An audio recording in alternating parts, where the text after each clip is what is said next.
반갑습니다. 정부도 이제 2년 정도 이렇게 지나면서 마스크 외에는 다 이렇게 해제를 한다고 이렇게 발표를 했습니다. 사실 뭐 교파교에서는 이번 주가 이제 부활주로서 굉장히 큰 행사를 하고 있는 것을 보게 됩니다. 그래서 부활주일인데 무슨 말씀을 전할까 이렇게 생각하다가 우리가 마음으로 부활하는 그런 말씀을 전하면 좋겠다 이렇게 생각을 해서 준비했습니다. 로마서 7장 19절에서부터 25절 말씀을 한번 보겠습니다. 컴퓨터 화면으로 좀 바꿔주시면 좋겠습니다.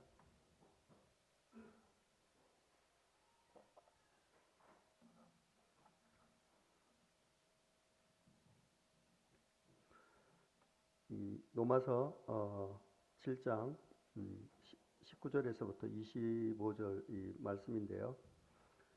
우리가 이제 죄와의 이 싸움은 성경에서 말하는 이제 이 핵심 중의 핵심이고 특히 하나님의 이 자녀로 거듭난 성도들에게는 주님 앞에 설 때까지 영원한 숙제이고 가장 본질적인 전쟁이라고 말할 수 있습니다. 이 사도 바울이 이 싸움에서 오라 나는 곤고한 사람이로다. 이 사망의 몸에서 누가 나를 건져내랴 장탄식을 하고 있습니다.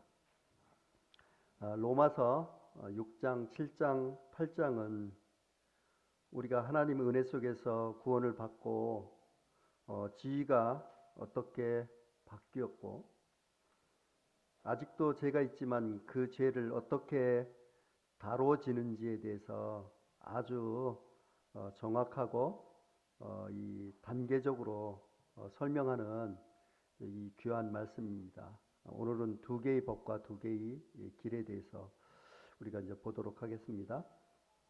자, 화면을 보셔도 좋고요. 성경을 보셔도 좋고 여기 보면 7장 19절에서부터 25절까지 보면 내가 원하는 바 선을 행하지 아니하고 도리어 원하지 아니하는 악을 행하는도다.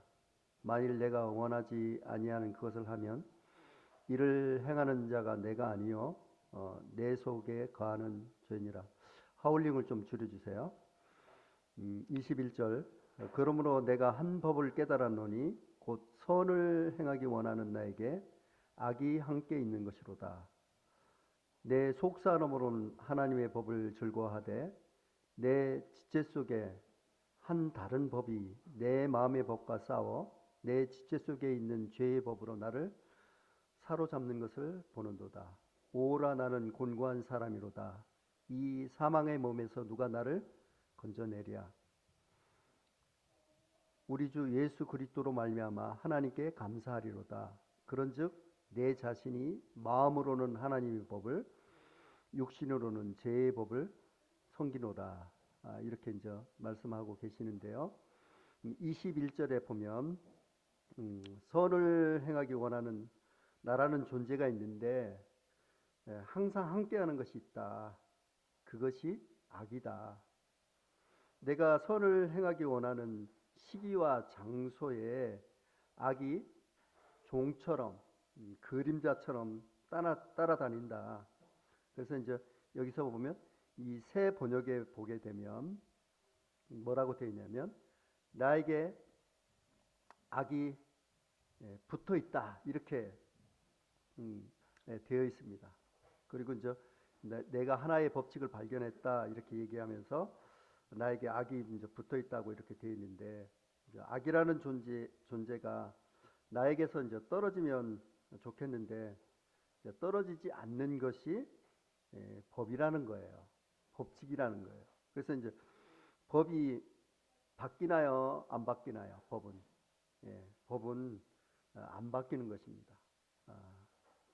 그리고 이제 23절에 보게 되면은 여기서 보면 내 지체 속에 다른 한 법이 내 마음의 법과 싸워 내 지체 속에 있는 죄의 법이 나를 사로잡는 것을 보는도다. 이렇게 얘기하면서 24절에 보면은 이 탄식을 하게 됩니다. 오라 나는 곤고한 사람이로다. 왜 이렇게 탄식할까요? 선을 행하기 원하는 나라는 존재가 있는데 악이 그림자처럼 따라다니는 걸 보고 탄식하지 안 할 수가 없는 것이죠. 그래서 이제 장탄식을 하는 거예요. 이 사망의 몸에서 누가 나를 건져내랴. 그래서 이제 악이라는 존재가 나에게 떨어졌으면 좋겠는데 떨어지지 않는 것이 법칙이라는 거예요. 그리고 25절에 보면 24절에 이제 이 탄식이 갑자기 감사로 바뀌게 됩니다. 감사할 일이 있다. 이렇게 얘기하면서 이 두 가지 이 법에 대해서 이야기합니다. 그래서 이제 내 자신이 마음으로는 하나님 법을, 육시로는 죄의 법을 섬기는 것을 이야기합니다. 왜 사도 바울이 이제 감사했을까요? 그래서 이제 이 부분에 대해서 한번 좀 더 자세히 이렇게 살펴보도록 하겠습니다.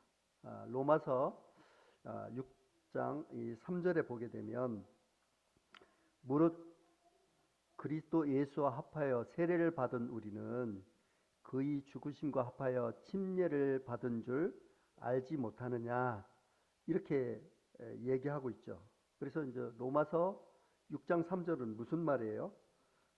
그리스도와 합하여 침례받은 것은 그리스도와 십자가에서 함께 죽은 것이다. 그 죽은 것이 옛날에 나는 죽었다. 이것을 알지 못하느냐. 이렇게 얘기하고 있죠. 그런데 우리가 죽고 끝나면 실패겠죠. 근데 이것을 어떻게 로마서 6장 11절에는 어떻게 얘기하냐면 이렇게 얘기합니다. 이와 같이 너희도 너희 자신을 죄에 대해서 죽은 자여 그리스도 안에서 하나님께 대해서는 살아있는 자로 여길지어다. 이렇게 얘기하고 있죠. 그래서 이제 그러니까 뭐가 바뀌었습니까? 십자가에서 죽은 나는 옛날에 내가 죽은 것이요. 그리고 지금은 어떻게 이해해야 된다고 얘기하고 있습니까? 그리스도 안에서 하나님께 대해서는 내가 살았다. 여기서 여길지어다 하는 말은 간주하다 하는 그런 뜻입니다. 그래서 이제 여기서 여기다는 말은 원래 나의 자아, 즉 내가 생각하고 판단하고 결단하는 이 주체인 혼이 바뀐 것이 아니기 때문에 이 하나님께 대해서 내가 살아있는 것을 이해하지 못할 수가 있습니다. 그래서 이 성경은 요한복음 6장 63절에 뭐라고 말씀하시냐면 살리는 것은 영이니 육은 무익하다 이렇게 얘기하는 거예요. 그래서 이제 우리가 육을 살렸나요, 안 살렸나요? 여기 말씀대로 하면 육을 살렸나요, 안 살렸나요? 육신을 살린 적이 없습니다. 영을 살린 거지요. 이 과거에 친구 삼았던 육신적인 속성과 내 자아가 꽉 붙어 있기 때문에 내가 아직 죽고 살았다는 것을 모르는 경우가 많습니다. 그래서 이제 법률적인 용어를 사용하시는 거예요. 내 느낌이 그렇지 않아도 내 감각이 그렇게 생각되지 않아도 법적인 선언과 관계없으니 법적인 선언을 따르라 하는 거예요. 그것이 이 중요한 명령입니다. 그래서 이제 6장에서 이야기하는 것이 뭐냐면 이제 죄와 연합된 나는 어떻게 됐다는 거예요? 죽었다는 겁니다. 이것을 꼭 확인하고 넘어와야 됩니다. 그리고 내가 살아있는 것은 그리스도 안에서 하나님을 향해서 산 것이지 과거의 나는 죽은 줄로 알라. 이것이 이제 하나님의 이 선언인 거예요. 이것이 이제 6장의 이제 핵심이라고 이제 볼 수 있는데 그런데 이 7장에 넘어오면서 사도 바울이 이제 이 고민이 생겼어요. 여기서 보면 로마서 7장 15절에 보면 내가 행하는 것을 내가 알지 못하노니 곧 내가 원하는 것을 행하지 아니하고 도리어 미워하는 것을 행함이라 이렇게 나오죠. 그래서 내가 행하는 것이 있는데 내가 그것을 알지 못한다. 이 다른 성경은 이 세 번역에서 보면 내가 하는 것을 도무지 알 수가 없습니다. 이렇게 얘기하고 있는 거죠. 그래서 내가 정말 이해할 수 없는 현상을 봤다는 거예요. 이 죄에 대해서 옛 자가 죽어버리고 하나님을 향해서 살아난 자가 그리스도의 신분인데 왜 내가 이해 못하는 현상이 있느냐? 도무지 이해할 수 없는 것이 있다. 무엇이 이해가 안 되냐? 곧 하고 나오죠. 그래서 여기 보면 곧 내가 원하는 것은 행치 아니하고 도리어 미워하는 것을 행하는 나를 발견한 거예요. 그러니까 6장에서 과거에 내가 죽었고 하나님을 향해서 살아있는 존재가 맞다면 왜 내가 원하는 걸 하지 않고 원치 않는 것을 행하는 현상이 내 속에 있느냐? 얼마나 혼란스럽겠습니까? 6장에서 분명히 선언하셨는데 옛날에 나는 죽었고 그리스도 안에서 하나님을 향해서 산 자로 이야기하는데 왜 아직도 내가 원하는 하나님의 이 선함을 행치 못하고 계속 죄를 짓는 현상이 있느냐? 이것이 도대체 뭘까? 이 도대체 뭐겠는가? 이 사도 바울이 아주 혼란 속에 빠지게 되는 걸 볼 수가 있습니다. 그런데 사도 바울이 뭐 하나를 발견하게 됩니다. 그것은 뭐냐 그러면 18절에 보면 내 속 곧 내 육신이 선한 것이 거하지 아니하는 줄 아노니 원함은 내게 있으나 선을 행하는 것은 없노라 이렇게 얘기해요. 내 속에 선한 것이 거하지 아니한 것을 알았어요. 내 속에 다른 존재가 있다는 것을 사도 바울이 아는 거예요. 그래서 이제 19절 20절에 보면 내가 원하는 바 선을 행하지 않고 도리어 원하지 않은 바 악을 행하는도다. 만일 내가 원하지 않는 그것을 하면 이를 행하는 자가 내가 아니요 내 속에 거하는 죄다. 이렇게 이제 19절 20절에서 말씀하고 있죠.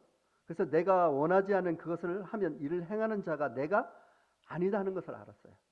무엇을 발견했냐면 우리가 나를 이야기했을 때 내 속에 하나만 있는 줄 알았는데 다른 것이 있는 것을 알았어요.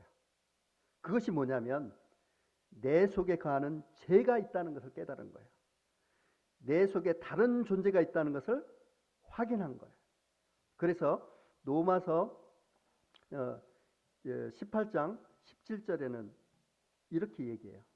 이제 그것을 행하는 자가 내가 아니요 내 속에 거하는 죄다 이렇게 얘기하고 또 20절에 보면 만일 내가 원하지 아니한 그것을 하면 이를 행하는 자가 내가 아니요 내 속에 거하는 죄다 이렇게 얘기하면서 이 두 번씩이나 반복하고 있는 상황을 볼 수가 있습니다. 그래서 우리가 두 번 반복하는 것은 왜 그렇게 반복할까요? 예, 중요하니까 반복한 거죠. 그죠? 이게 아주 중요한 거. 그래서 과거에 내가 죽었다면 죄를 짓는 것은 내가 아니라는 거예요. 그 두 번이나 강조하고 로마서 8장 21절에 여기서 보게 되면 뭐라고 얘기하냐면 그러므로 내가 한 법을 깨달았노니 곧 선을 행하길 원하는 나에게 악이 함께 있는 것이도다. 그래서 이 8장 21절에 이제 법을 이야기합니다. 그래서 여기서 보면 로마서 8장 15절에는 있는 이런 상태는 죄를 짓는 것을 나로 알았어요. 죄 짓는 것이 나로 알면 이제 6장과 서로 말이 안 되잖아요. 옛날 내가 죽었는데 어떻게 죄를 짓습니까? 그래서 로마서 8장 15절에 사도 바울은 내가 행하는 것을 도무지 알 수 없다고 혼란스러워했습니다. 그래서 여기에서 보면 로마서 7장 15절에 주어가 뭐죠? 주어가 여기서 주어가 뭐예요? 내가죠. 내가. 그래서 내가 죄를 짓는 것으로 안 거예요. 사도 바울은. 그런데 법을 깨달아 알았다는 거예요. 어떤 법을? 선을 행하기 원하는 내가 있어요. 그리고 악도 같이 있는 것을 확인한 거예요. 그리고 새로 태어난 나와 내 속에 거하는 악이 존재하는 것을 어떻게 해야 돼요? 구별해낸 거예요. 그리고 뭐라고 해야 합니까? 그것이 법이라고 얘기하는 거예요. 법. 그래서 이 구원받은 사람 속에는 악이 같이 있는 것이 뭐다? 법이다. 이것이 첫 번째의 법입니다. 그래서 이것을 구분하지 못하고 혼합되어 있으면 이것은 진리도 없고 은혜도 없고 오로지 죄의 이 짐만 되는 것입니다. 그래서 여기서 보면 22절 23절에 보게 되면 내 속사람으로는 하나님 법을 즐거워하되 내 지체 속에 한 다른 법이 내 마음의 법과 싸워 내 지체 속에 있는 죄의 법으로 나를 사로잡는 것을 보는도다. 그래서 내 지체 속에 한 법이 있어서 내 마음의 법과 싸워 내 지체 속에 있는 법으로 나를 사로잡는 존재가 있다는 것을 확인한 거예요. 그리고 나서 너무 힘들다고 사도 바울은 장탄식을 합니다. 그래서 오라 나는 곤고한 사람이로다. 이 사망의 몸에서 누가 나를 건져내랴. 이렇게 아주 깊은 탄식에 들어가게 되는데 25절에 보면 우리 주 예수 그리스도 말미암아 하나님께 감사하리로다. 이렇게 얘기하는 거예요. 그래서 여기 보면 이 25절에 감사함을 표현하는데 그 감사함이 뭐냐 그러면 그런즉 내 자신이 마음으로는 하나님 법을 육시로는 죄의 법을 섬기는 것을 알아서 감사한다. 이렇게 얘기하는 거예요. 이것이 사실 감사할 일입니까? 24절 같이 계속적으로 어떻게 탄식 속에 있어야 되는 거 아니에요? 왜 이것이 감사할 일인가 하는 거예요. 그래서 왜 사도 바울이 감사했냐면 로마서 15절에 보면 8장 15절에 보면 죄를 짓는 것이 나로 알았어요. 그러니까 6장에서 내가 죽었다고 하는데 왜 죄를 짓느냐? 그것이 난 줄 알았어요. 그래서 너무나 혼란스러워서 도무지 모르겠는데 그래서 사도 바울이 이것이 도대체 무엇인가 이렇게 생각하고 계속해서 상고하고 상고를 해보니까 뭐냐면 하나님의 불조는 쫓아 선을 행하기 원하는 나라는 것이 있고 나를 죄 속으로 끌고 가고자 하는 악의 존재하는 법이 있다는 것을 구분해냅니다. 그리고 이제 죄 짓는 것이 내가 아니라 내 속에 거하는 죄가 죄를 짓는 거다. 나는 죄를 지을 수 없는 존재다. 왜? 하나님께서 난 죄인데 어떻게 죄를 짓느냐? 이것을 구분하지 못하니까 내가 죄를 짓는 줄 아는 거예요. 그리고 더 확실하게 감사하는 것은 뭐냐면 내 자신이 마음으로는 하나님 법을 즐거워합니다. 하나님 법을 즐거워하는 것이 내 자신이다. 그리스도의 이 보혈로 태어난 나를 비하하지 말라. 분명히 하나님이 선언하는 것이 있다. 하나님을 향해서 그리스도 안에서 새로 태어난 나는 죄를 지을 수 없고 하나님 법을 쫓아가는 존재이다. 이것이 법이다. 바꾸지 마라. 이것이 법이다. 그런데 또 하나가 있는 거예요. 육이에요. 육신. 육신이라는 존재는 죄의 법을 섬기기 위해서 그 위치에 들어가 있는 거예요. 이제는 이것을 분명히 구분해야 됩니다. 그래서 그리스도 안에서 하나님을 향해서 산 자는 육이 살았나요? 속사람 영이 살았나요? 성경에서 말씀하실 때 살리는 것은 영이니 육은 무익하니라. 이렇게 얘기하고 있죠. 그래서 하나님이 육신을 살린 적이 없습니다. 육신은 아직 안 살렸어요. 주님이 다시 오실 때 그때 육신 살리십니다. 그러니까 육신 속에 죄가 있고 죄를 섬기는 법이 있고 새로 태어난 나는 뭐를 쫓아가는 것이 법이다? 하나님의 법과 선을 쫓아가는 것이 법입니다. 이 두 개가 확실히 구분되는 거예요. 왜 이것이 감사한 일이냐? 왜 감사하냐 하면 이것을 구분하면 어떻게 돼요? 해결 방법이 나오기 때문에 그렇습니다. 이것을 구분해내면 해결 방법이 나오기 때문에 사도 바울은 오호라 나는 곤고한 사람이로다. 이 사망의 몸에서 누가 나를 건져내랴. 이렇게 장탄식을 하다가 이와 같은 해결책을 우리가 찾고 나서 어떻게 돼요? 뛸듯이 기뻐하는 거야. 하나님께 감사하리로다. 이렇게 얘기하는 것이죠. 그래서 우리가 이 두 가지 구분하는 것이 왜 감사하는 일이라면, 예를 들어서 이렇게 설명해 보면 이렇습니다. 지금 전쟁을 하는데 숲속에서 총알이 빗발치러 날아오는 거예요. 그런데 적이 누군지 보이지가 않는 거예요. 총알은 막 날라와서 우리 아군들이 막 죽는데 적이 어디에서 총을 쏘는지 몰라. 그래서 여기 보면 최첨단 적외선 망원경을 통해 가지고 습을 탁 이렇게 살펴보니까 이 온도가 있는 것은 빨갛게 나타나잖아요. 그래서 적이 여기도 있고 저기도 있고 적이 있는 곳을 다 알아낸 거예요. 그러면 어떻게 돼요? 그 적을 향해서 쏘면 되는 거잖아요.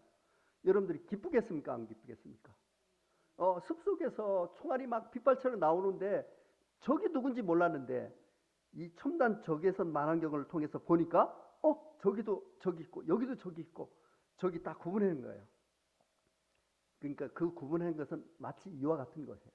그리고 우리가 병을 앓고 있는데 여러 가지 검사를 해도 원인을 알지 못했어요. 그런데 혈청 검사를 딱 하니까 그 원인을 발견했어요. 그렇다면 현대의학으로 원인이 밝혀지면 치료가 가능합니까? 안 가능합니까? 가능하죠. 그리고 또 조기에 치료한다면 그 완치 가능성이 있는 거예요. 마치 이렇게 우리가 왜 그런지 몰랐는데 사도 바울이 이 두 가지를 우리가 구별을 하니까 어떻게 돼? 해결책이 나온 거예요. 그래서 창탄시 속에 들어가 있다가 사도 바울이 하나님께 감사하리다 이렇게 얘기하는 거예요. 그래서 마음으로는 하나님의 법을, 육신은 죄의 법을 섬기는, 이걸 구분해낸 거예요. 그러면서 8장으로 놓으면서 이제 뭐라고 얘기하냐면, 자, 8장 1절 다 함께 읽어볼까요? 1, 2절 시작.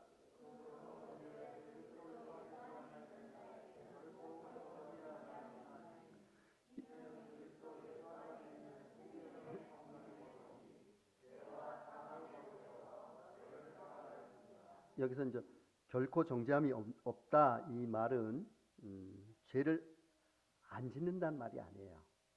그래서 이 정죄란 뜻은 뭐냐면 유죄 판결에 따른 형벌, 이렇게 이제 정의하고 있어요. 그러니까 그리스도 안에 있는 자에게는 형벌이 없다는 거죠, 절대. 그리고 앞에 없다가 아니고 절대 없다 그런 거죠. 왜 그래요? 예수 그리스도께서 우리를 대신해서 고스란히 어떻게 돼요? 그 죄를 다 받았기 때문에 이런 자들을 우리가 뭐라고 해요? 의롭다 칭하는 자잖아요. 그렇죠? 그래서 우리가 구원받으면 내 속에 죄가 사라진 것이 아닙니다. 뭐가 사라진 거예요? 정죄가 사라진 거예요. 정죄가. 그래서 이제 2절에 보게 되면 그리스도 예수 안에는 생명의 성령의 법이 죄와 사함의 법에서 너를 해방했다. 이렇게 얘기하고 있는 거죠. 그래서 로마서 1, 2절에서 이야기하는 말씀을 로마서 7장과 연결해 보면 누가 이런 건짐을 받은 존재인가? 이 7장에 있는 내 육신이 아니고 새로 태어난 속사람 나입니다. 속사람 나. 하나님의 이 법을 섬기죠 하는 속사람 내가 본질인데 옆에서 육신이 죄를 짓고 나를 죄로 끌고자 하는 힘이 강할지라도 본질적 자아, 하나님 앞에서 형성되고 하나님 앞에서 우리가 새로 태어난 이 본질적 자아는 하나님 앞에서는 어때요? 형벌이 면제되고 의롭다함을 칭함을 받은 존재라는 것을 알라는 것이에요. 여기서 얘기하는 것은. 그래서 이것을 붙들지 못하면 그 다음 단계에 들어가기 어려워요. 그래서 왜 사도 바울이 로마서 7장에서 구원받은 사람이 죄를 짓게 되면 죄를 짓는 것이 내가 아니라 내 속에 거하는 죄라고 이렇게 구분한 이유를 아시겠습니까? 이것이 법이라고 얘기하는 거예요. 그것이 법이다. 그래서 이런 구분을 왜 기쁘고 은혜로우냐면 내 속사람이 바로 구원받은 존재이니까 육신을 살린 적이 있습니까? 살리는 것은 영이니 육은 무익하니 살린 적이 없습니다. 그죠? 육은 언제 살리게 됩니까? 자, 여기 8장 11절 한번 읽어보도록 하겠습니다. 시작.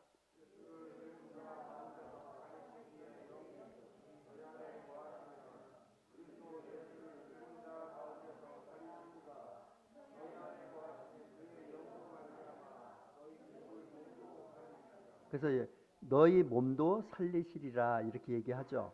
이게 뭡니까? 미래형이잖아. 앞으로 살리는 거예요. 그래서 육신이 구원의 이 시기를 미뤄놓은 거예요. 영을 먼저 살린 거예요. 이것이 명확하게 얘기하고 있는 거잖아요. 그래서 8장이 우리를 이끌고 하자는 방향은 하나는 뭐냐면 죄를 짓고 있는 육신이 남아있고 아직 구원이 안 되었어요. 그 다음은 속에 있는 나의 속사람은 하나님의 영, 성령께서 의해서 거듭남을 받은 하나님 법을 쫓아가는 존재로 바뀌었다는 거예요. 그러면 이 둘의 관계는 무슨 관계일까요? 친구 관계? 원수 관계? 네, 원수 관계예요. 그러니까 원수 관계도 뭐냐면 그냥 원수가 아니고 철천지 원수 관계입니다. 네. 성령을 쫓아가는 하나님의 이 법과 육신을 쫓아가는 죄의 법은 결코 타협할 수 없는 존재라고 얘기하고 있어요. 그래서 로마서 8장 7절을 한번 읽어보도록 하겠습니다. 시작.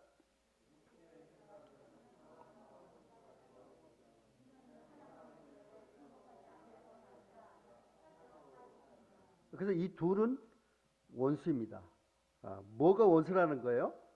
거듭나서 하나님 법을 쫓아가는 나와 아직 거듭나지 못한 육신으로 죄의 법을 쫓아가는 둘은 원수 관계다. 이렇게 명확히 얘기하고 있는 거죠.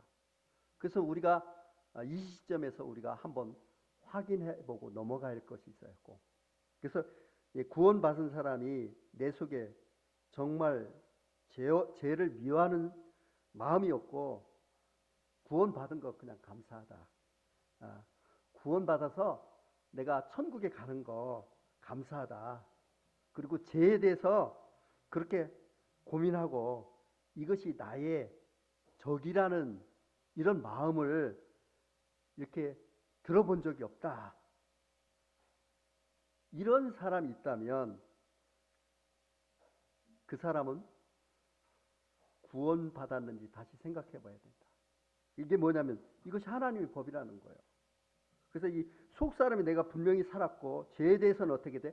원수지간이 생겼다는 거죠. 내가 분명히 하지 못하지만 저거 진짜 표현은 그렇지만 X 죽이고 싶다. 죄에 대해서 그런 생각이 드는 사람, 그 사람이 뭐냐면 구원받은 사람이라는 거예요.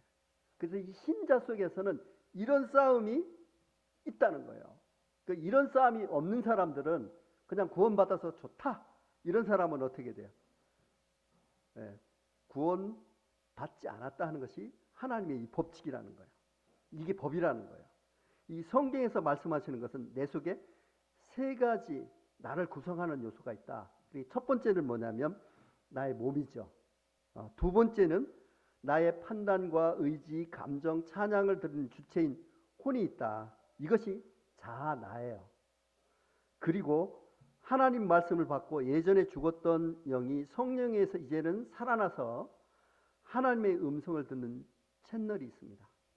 이것을 통해서 하나님이 역사하시길 원하고 하나님의 의를 나에게 전하시길 원하고 하나님의 은혜와 능력을 부어주신 통로가 열린 것입니다.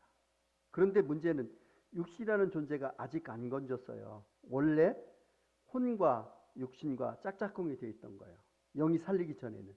그래서 로마서 6장에서 이야기하는 바가 뭐냐 그러면 죄에 대해서는 죽고 하나님에 대해서는 산자로 여기는 뜻이 무엇이냐.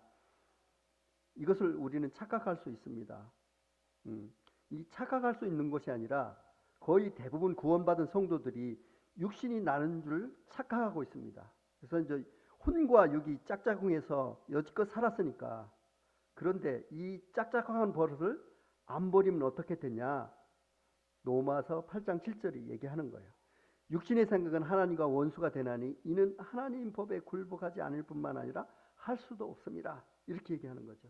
이것이 또 선언이에요. 판단의 이 주체인 혼인 내가 육신의 생각과 같이 붙어 있으면 하나님의 형상을 쫓는 현상이 나타납니까? 죄만 짓게 됩니까?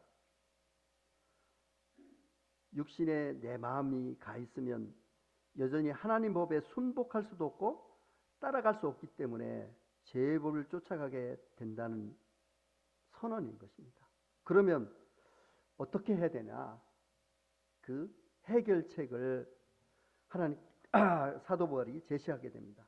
이제 이 사도 바울은 로마서 7장에서 두 가지 법이 있는 것을 하나님께 감사했고 로마서 8장 1절에 보면 넘어오면서 결코 정죄함이 없다고 이야기합니다. 여기에 머무르면 아직 해결 방법이 나온 것이 아니죠. 그래서 로마서 8장 1절만 갖고 너무 좋아하시는 분들이 있어요. 그것을 칭의의 구원 단계라고 얘기하는데 나는 이것만 받아도 너무 좋다. 나는 더 이상 안 가도 돼. 여기서 머물러 주저앉아 있는 사람. 그것은 시작일 뿐인 것입니다. 구원받은 사람 속에는 분명히 싸움이 있다는 거예요. 나를 이끌고 갈 수 있는 두 개의 영향인데 이제 그 선택 이야기를 로마서 8장 12절 13절이 이야기하고 있는 것입니다. 그래서 이제 12절에 보면 그러므로 형제들아 우리가 빚진 자로 돼 육신에게 져서 육신대로 살 것이 아니라 13절 너희가 육신대로 살면 반드시 죽일 것이로되 영으로서 몸의 행실을 죽이면 살리라 이렇게 얘기하는데 12절에 보면 그러므로 형제들아 이렇게 얘기하고 있죠. 그렇죠? 누구에게 주신 말씀이에요? 그러므로 형제들아 누구에게 주신 말씀이에요? 예, 구원받은 성도들입니다. 그래서 이제 우리가 빚진 자로다. 왜 빚진 자예요? 원래 내가 벌을 받아야 되는데 그리스도께서 대신 형벌을 받으시고 우리를 구해 주셨잖아요. 그러니까 우리는 그리스도의 사랑에 빚진 자입니다. 그리고 여기 보면 육신이 변화합니까? 변화할 수 있어요? 로마서 8장 7절을 다시 읽어보겠습니다. 육신의 생각은 하나님과 원수가 되나니 이는 하나님 법에 굴복하지 아니할 뿐만 아니라 할 수도 없습니다. 그래서 육신이 변화되는 것이 있겠지 이렇게 생각하지만 안 된다고 7절은 이야기합니다. 그렇죠? 그리고 12절의 말씀이 구원받고 육신을 보면 안 된다 이 말이잖아요. 구원받고 육신을 보면 안 된다. 그리고 이제 13절에서 이제 선택이 나옵니다. 13절에 보면 너희가 육신대로 살면 반드시 죽일 것이로되 영으로서 몸의 행실을 죽이면 살리라. 여기서 육신대로 살면 이렇게 나오잖아요. 육신대로 살면. 그래서 육신의 법 안에서 육신을 이기고자 하는 것이 육신대로 사는 것입니다. 우리가 육신 안에서 육신을 이기고자 하는 그런 행위 있잖아요. 이 자체도 때문에 육신대로 사는 것이다 하는 것을 우리가 이제 기억해야 되고 그리고 이렇게 살면 반드시 죽을 것이로되 그 다음에 이제 방법을 얘기하고 있죠. 방법이 나오죠. 영으로서 몸의 행실을 죽이면 산다. 여기서 이제 두 가지 길을 제시하고 있는 것입니다. 7장에서는 두 가지 법을 제시했어요. 8장에서는 두 가지 길을 이야기합니다. 선택의 길입니다. 우리 이 성경에는 접속자가 빠져 있는데 이제 원전에 가면 이제 이 13절에 너희가 앞에 뭐가 들어가 있냐면 만약 if가 들어 있어요. 여기 보면 if. 그래서 여기 보면 그 원전대로 읽으면 만약 너희가 육신대로 살면 반드시 죽을 것이요. 이렇게 이제 만약이 들어가 있고요. 요 영 앞에도 보게 되면 만약이 들어가 있습니다. 그래서 이제 여기에서 영은 뭐냐 그러면 더 스피릿, 그래서 성령을 얘기합니다.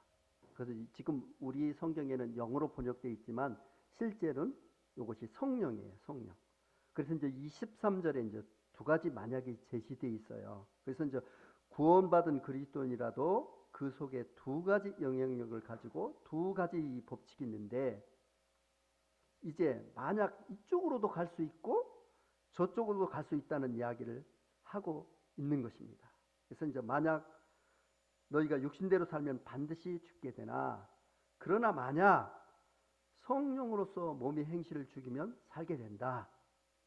예, 구원받은 성도 안에 두 가지 길을 제시합니다. 하나밖에 없는 것으로 생각했을 때는 로마서 7장 12절에 이 탄식이 나옵니다. 내가 원하는 것을 하지 않고 원하지 않는 것을 하는 것은 나는 도무지 알 수가 없다. 사울이 너무 혼란스러웠잖아요. 근데 7장 마지막에 두 가지 법이 있다는 것을 확인하고 기뻐하죠. 그리고 로마서 8장 7절에 그래도 육신적 원칙을 쫓아갔을 때는 하나님의 법에 순종하지 못하는 사실을 또 한 번 어떻게 돼요? 사도 바울이 강조합니다. 그리고 로마서 8장 13절에 뭐라고 얘기해요? 선택하라. 이젠 선택할 수 있다. 길이 두 개니까. 어떤 길과 어떤 길이 있다? 육신을 쫓아 이제 살 경우엔 죽는 길과 또 성령으로 몸의 행실을 죽이면 살아나는 길이 있다. 두 길을 제시합니다. 만약 너희가 육신의 행실대로 살면 죽은 행실만 나온다. 그런데 성령의 법대로 따라가면 몸의 행실을 죽이는 역할이 생기고 그 끝은 살아있는 행실이 나온다. 이게 뭐하고 똑같으냐면 로마서 7장에 보면 얘기했던 내 속사람은 하나님의 법을, 내 육신은 죄의 법을 섬긴다.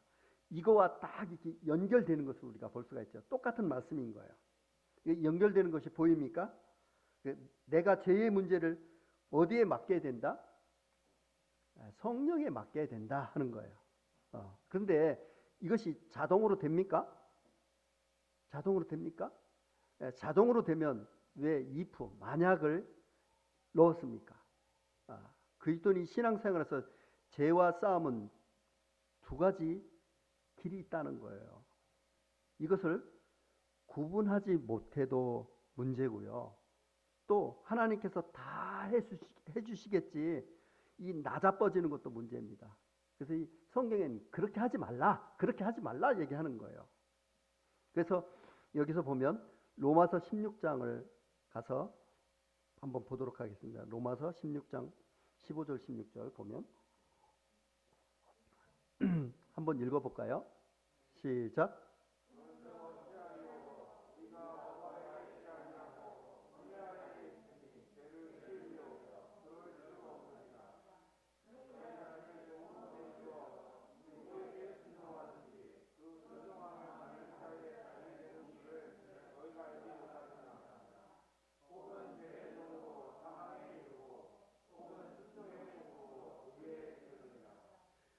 예, 감사합니다. 그러면 15절의 이 말씀은 누구에게 한 말씀이죠? 여기 보면 우리가 법 아래 있지 아니하고 은혜 아래 있으니, 이 말씀을 봤을 때 구원받은 사람들이죠. 그래서 이 은혜 속에 들어온 자한테 얘기하는 거. 그래서 이 대상이 구원받은 자다 하는 것을 머리로 기억하시고, 16절에 보면 이제 혹은 제2의 종으로 사망에 이르고 혹은 순종의 이 종으로 의에 이른다 이렇게 얘기하는데, 이 말씀은 누구를 대상으로 한 거라고 했어요? 성도. 그러니까 이게 죽고 사는 문제를 이야기한 것이 아니라 행실에 대해서 이야기하는 것입니다. 이것을 잘 구분해야 돼요. 네.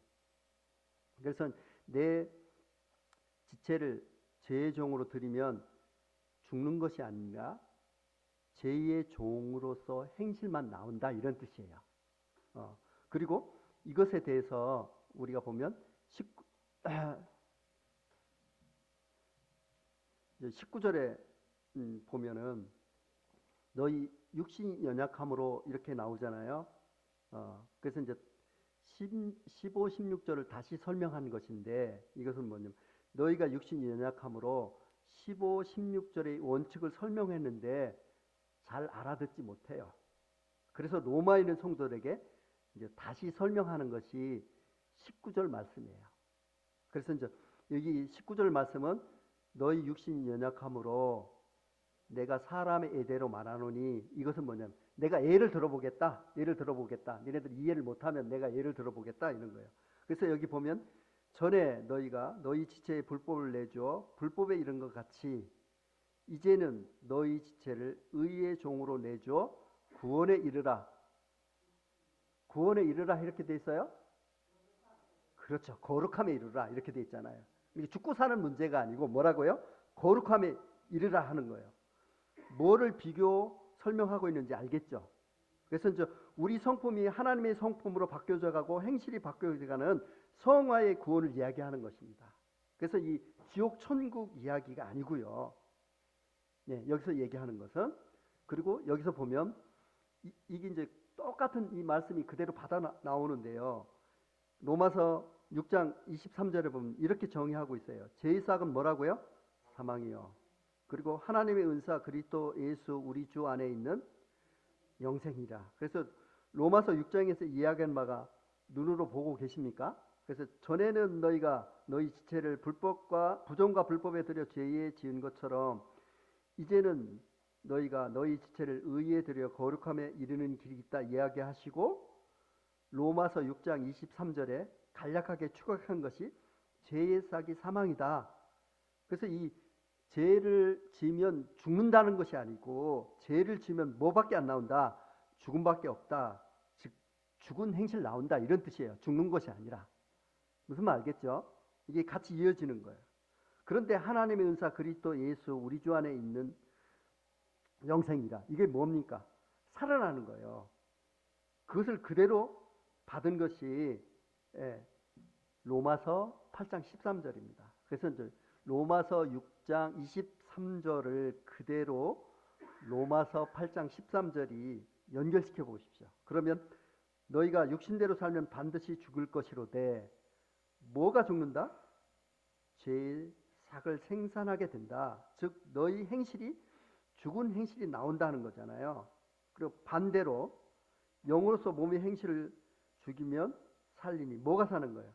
이 하나님의 은사 그리스도 우리 주 안에 있는 영생이라. 이 살아있는 행동과 성품이 변화가 이어진다. 이게 이어지는 거예요. 그래서 이 살아있으면 뭐가 바뀌어요? 성장하고 생명력 있는 활동을 하게 된다는 거잖아요. 그래서 로마서 8장 13절은 누구한테 준 말씀이에요? 구원받은 성도. 그래서 이제 우리가 빚진 자로 돼 육신에게 져서 육신대로 살지 말아야 한다. 그런데 이 두 가지 길이 있다. 하나는 내 지체를 육신의 이 소욕에 그냥 방치하면 죄를 지을 가능성이 있고, 또 하나는 나를 성령의 인도함에 내맡겨서 그 성령으로 하여금 죄의 속성과 싸우게 해서 내 행실이 죄에서 멀어지고 거룩한 의의 열매를 맺게 하는 그 삶의 길이 있다는 것입니다. 이 길이 두 개다. 이렇게 얘기하는 거죠. 여러분은 어느 길을 선택하시겠습니까? 여러분들은 어떤 길을 선택하시겠습니까? 여러분 길을 선택하셔야죠. 지금 선택하셔야 안 됩니까? 길이 두 개인 줄 모르면 자칫 잘못하면 방심과 위험에 빠지게 됩니다. 그래서 길이 하나인 줄 알면 구원 받았으니까 의로워졌으니까 그러니까 나 천국 가는 건 따놓은 당상이야. 뭐 죄야 어떻게 하겠어? 그래서 죄와 싸움을 안 해요. 나잡고 있는 거예요. 그래서 이와 같은 방심에 빠질 수가 있고, 또 하나의 문제는 뭔지 아십니까? 죄를 짓는 것이 나로 이해하는 거예요. 그래서 계속 구원을 의심하게 되는 거야. 내가 지금 구원 받았는데 왜 이렇게 죄를 짓느냐? 나는 왜 이렇게 안 바뀌는 거야? 이렇게 자기 구원에 대해서 막 의심하게 되는 거예요. 이 두 가지 현상, 그 방심과 위험에 빠지게 되는 거예요. 근데 이 8장에서 얘기하는 것은 그런 문제가 아니다. 그런 문제가 아니다. 이렇게 얘기하는 거예요. 예. 영예에서 속사의 거듭남이 확실하면 너 하나님 음성을 듣고 있지 않느냐. 그러나 너는 앞으로 옛날 친구였던 육신과 짝짝이 되면 여전히 죄 속에 있을 수밖에 없어. 왜냐하면 그것을 이길 수가 없어. 너의 힘으로는 이길 수가 없어. 그러나 반대의 길이 있다. 내 속에 주한 성령의 음성을 쫓아 육신의 행실을 죽이는 과정이 있다. 그러면 행실이 살아나고 거룩함에 이르는 삶의 길이 나타날 것이다. 구원받은 자의 두 가지 중에서 하나의 선택이 있는 거예요. 그래서 어떻게 이 죄의 법에서 탈출해서 성령의 이 법으로 옮겨갈 수 있을까? 그것을 이제 믿음의 이 선진들이 이야기하는 것을 통해서 우리가 설명을 이제 해보겠습니다.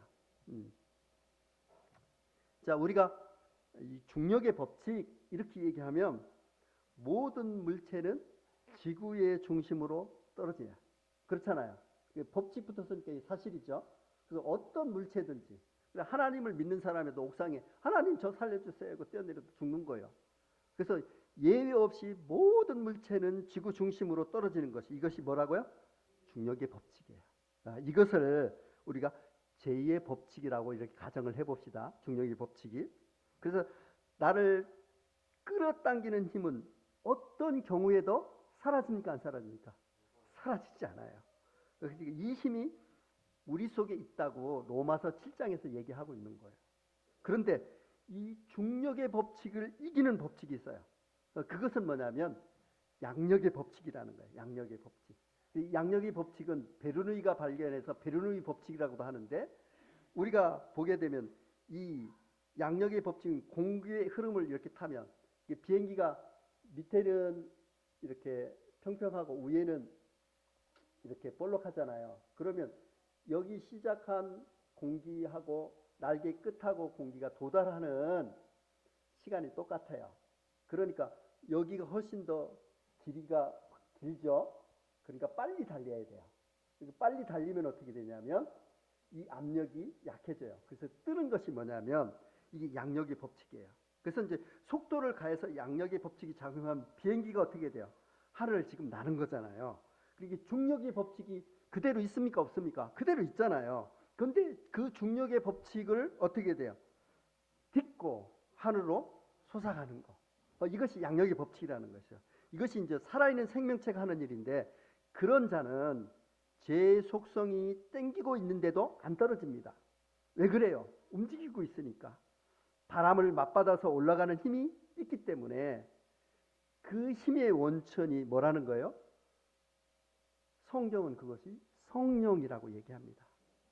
그러면 제가 아무리 끌어당겨도 제2의 이 방향이 아니라 내가 원하는 방향으로 날아갈 수 있다. 그것이 생명의 성령의 법이 죄와 사망의 법에서 너를 해방했다. 그것이 뭐냐면 생명의 성령의 법이 죄와 사망의 법에서 너를 해방했다. 이렇게 얘기하는 거예요. 그런데 우리가 어떻게 할 수 있는 거예요? 아직 양력의 법칙에 나를 맡기지 않고 가만히 있으면 옛날에 짝짝꿍했던 육신 속에 그대로 거하게 돼서 여전히 어떻게 돼? 중력의 법칙이 사라지지 않잖아요. 그러니까 성령의 법칙을 따르지 않으면 어떻게 되냐면 여전히 죄 속에 빠질 수 있다 하는 거예요. 이것을 관가하고 대충 살다가 어떻게 돼요? 하나님과 다른 쪽에 여전히 발 담고 사는 삶이 될 수 있다 얘기하는 거죠. 그런데 뭐만 바람을 탈 수 있을까요? 날개 가진 새만. 그 양력의 법칙을 우리가 적용받는 거예요. 그래서 이 바람을 이게 맡기는 것이 살아있는 성령의 법에 맡기는 것이다 라고 성경은 얘기하고 있는 거예요. 그러면 제가 아무리 끌어당겨도 어떻게 돼요? 하늘로 날아갈 수 있다 이 얘기하는 거죠. 그죠? 그래서 이사야서 40장 28절에서 31절 한번 보겠습니다. 다 함께 읽기를 원합니다. 시작.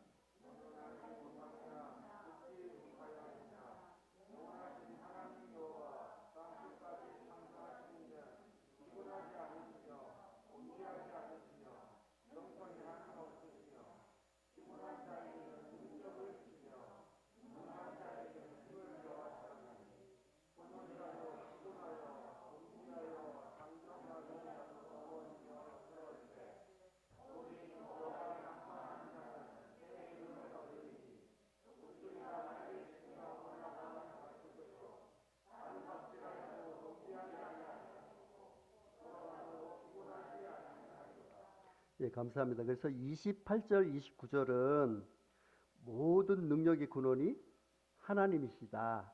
이렇게 얘기하고 있고요. 이 30절은 사람이라면 소년이든 장장이든 다 자빠지게 되어 있고 피곤하게 되어 있고 쓰러지게 되어 있다. 이렇게 얘기하면서 31절에 누구를 기대하고 소망하고 바라라? 예, 오직 나오잖아요. 오직 하나님만 바라라. 이렇게 얘기하고 있잖아요. 그래서 이제 이 오직은 뭐냐면 이것밖에 없다. 이것밖에 없다 하는 거잖아요. 그래서 오직 여호와를 앙망하는 자는 새 힘을 얻으리니 독수리가 날개치며 올라간 같을 것이요. 이렇게 돼 있잖아요. 그래서 이제 날개치며라는 이 동작 동사를 사용했는데 원전에서는 날개치다라는 말이 없습니다. 이렇게 번역하니까 내가 무엇을 해야 된다고 이렇게 생각하는 거예요. 그래서 이제 독수리가 날개짓으로 올라가는 것으로 이제 해석이 되는데 여기 킹 제임스 번역에 보게 되면 마치 독수리가 날개로 치솟는 것 같을 것이요. 이렇게 나오죠. 그리고 또 원문대로 이렇게 번역을 하면 이게 뭐냐면 날개를 가지고 상상하는 독수리처럼. 그래서 이제 이 의미는 뭐냐면 큰 날개를 펴가지고 바람이 불어오면 있잖아요. 그 바람에 맡기게 되면 이것이 올라가는 것을 뭐라고 하냐면 활공이라고 얘기해요. 그래서 이제 이 활공, 양력의 법칙을 인해서 어떻게 돼요? 독수리가 높이 올라가요. 독수리가 날개쳐서 막 올라가는 것이 아니고 바람이 불어올 때 어떻게 돼요? 그 바람에 탁 맡기면 어떻게 돼요? 그 양력의 법칙에서 활공에서 하늘 높이 올라가는 것이다. 이렇게 얘기하고 있는 거죠. 그래서 이제 여기서 보면 독수리 보이죠? 우리가 동영상을 한번 보도록 하겠습니다. 하기 시작하는데 이것을 열적 상승길이라고 합니다. 따스러운 아침 햇살이 대지를 비출 무렵 절벽 위에서 밤을 보낸 흰목 독수리들이 하나 둘씩 하늘로 날아오릅니다. 힘차게 펼친 날개 밑에서 열적 상승 길이가 올라오는 덕분에 별 어려움 없이 점점 더 높이 올라갈 수 있죠.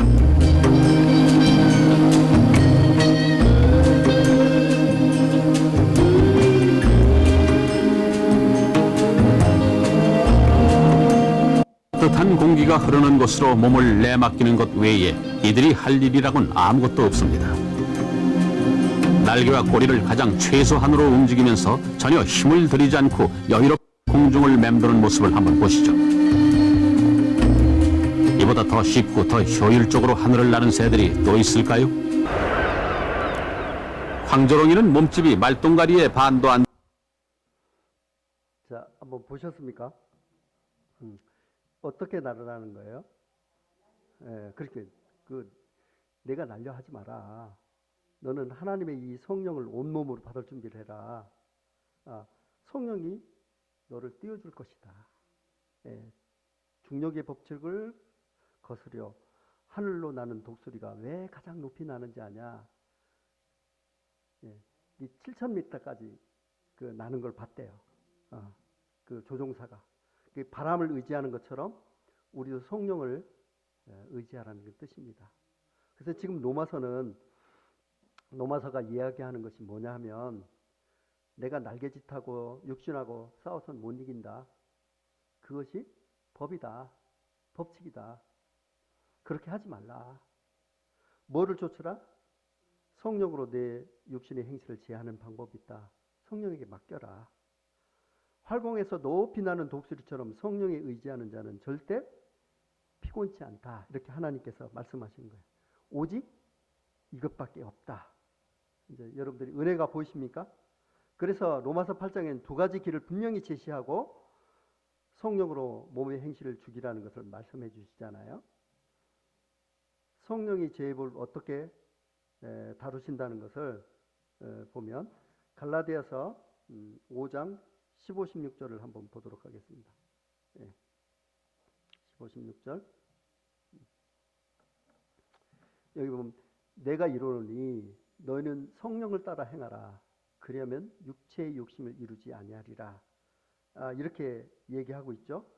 이 말씀도 보면 로마서 8장 13절의 이 말씀하고 똑같은 말씀이죠. 내가 이르노니 너희는 성령을 따라서 행하라.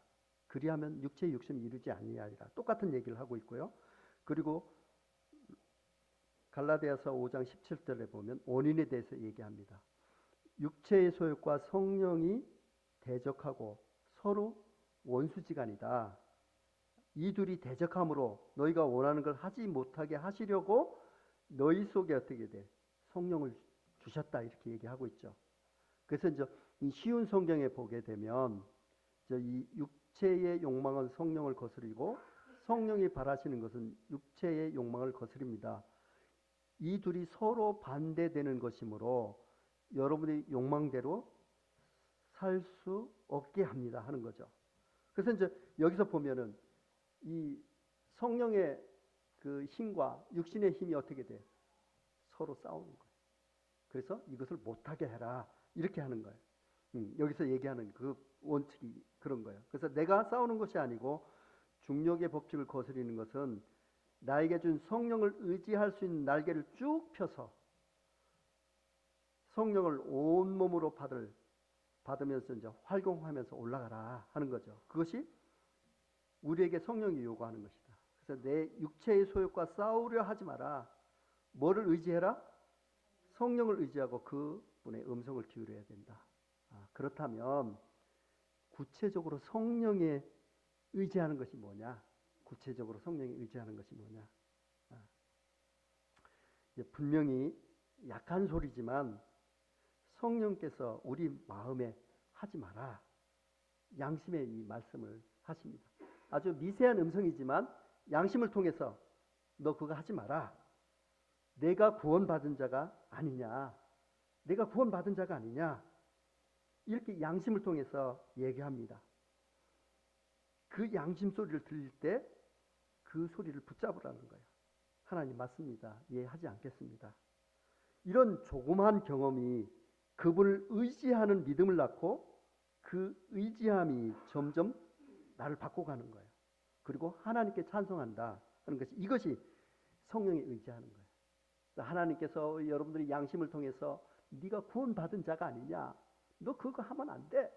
이렇게 얘기했을 때 그것에 순종하게 되면 나의 삶이 바뀌는 것이고 성령을 의지하는 것이다. 이것을 거역하게 되면 어떻게 돼요? 그 다음에는 성령께서 말씀하지 않는 거예요. 그래서 그게 더 심하게 되면 양심의 화인 받은 자가 되는 거잖아요. 그래서 하나님께서 뭐냐? 경험하라. 네 경험해라. 이것을 해봐라. 두 가지 길이 있다. 이 사실을 우리는 마음속에 깊이 새겨야 됩니다. 사도 바울은 로마서 7장 15절에서 구원받은 내가 죄를 짓는 현상을 보고 도무지 알지 못하겠다. 이렇게 고민에 빠지게 되고 오라 나는 곤고한 사람이다. 이 장탄식을 하게 됩니다. 그런데 이 두 가지 이 법을 발견하고 너무나 기뻐서 하나님께 감사합니다. 이 두 법이 있는 것을 알고 나를 살리시는 하나님의 법은 나를 심판에서 유죄 판결했다는 형벌이 영원히 면제되었다는 것을 선언하고 그리고 이제는 남아있는 육신의 이 정욕을 어떻게 제어하는지 설명을 해줍니다. 어떻게 한다고 그랬습니까? 내 앞에 두 가지 길이 있다. 육신을 쫓아 살면 반드시 죽는 행실이 나오나 성령으로 육신의 행실을 제어하는 길이 있으니 그 길을 따르면 살리라. 얼마나 명확합니까? 이 사도 바울이 제시하는 길이 얼마나 명확합니까? 하나님께 난 자는 육신이 난 것입니까? 영이 난 것입니까? 육신이 난 거 아닙니다. 우리는 내 힘으로 안 되는 것을 알지만 반드시 성도가 해야 될 싸움이 있습니다. 뭘까요? 성령께서 내 몸을 의의 병기로 드리는 나의 의사결정과 주권을 넘겨드리는 과정이 내가 해야 될 일이라는 것입니다. 이것이 구원받은 성도라면 주님이 오실 때까지 꼭 해야 되는 싸움이라는 거예요. 이것이 법이다. 이것을 경험하라. 경험하라. 이렇게 얘기하는 거죠. 이것을 무시하면 죄에 빠지고 성장은 없다. 하나님께서 인도하신 은혜에 성도들이 믿음으로 상합할 때 마치 중력을 이기고 활공하는 독수리 같이 피곤치 않다고 말씀하십니다. 우리의 삶이 말씀에 순종하여 믿음의 역사를 이루는 금종교회 성도들이 되기를 바랍니다. 네, 기도하겠습니다.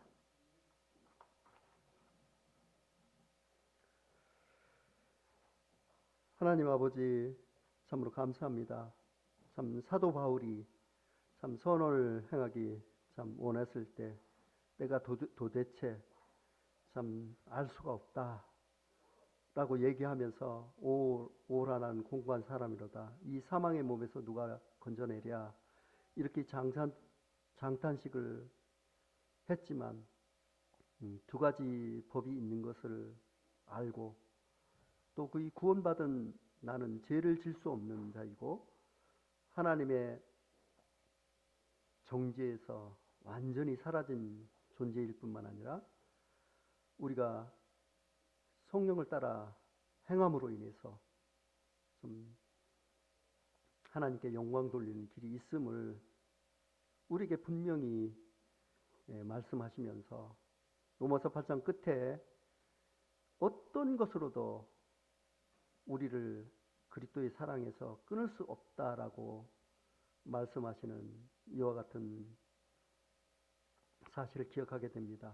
주님, 참 이 부활절을 맞이해서 우리들이 이 삶이 참 사도 바울의 이 말씀처럼 두 가지 법과 두 가지 길이 있는데 참 이 사는 이 길을 우리가 따라감으로 인해서 말씀에 순종함으로 인해서 참 하나님의 이 사명을 이루는 참 금종교회 성도들이 될 수 있도록 참 주님께서 도와주시고, 이 성도의 길은 영적인 싸움 길이기 때문에 우리가 성경에서 말하는 핵심 중에 핵심인 죄와의 이 싸움을 우리는 끝까지 수행해야 되는 것을 깨달아 알 수 있도록 주님께서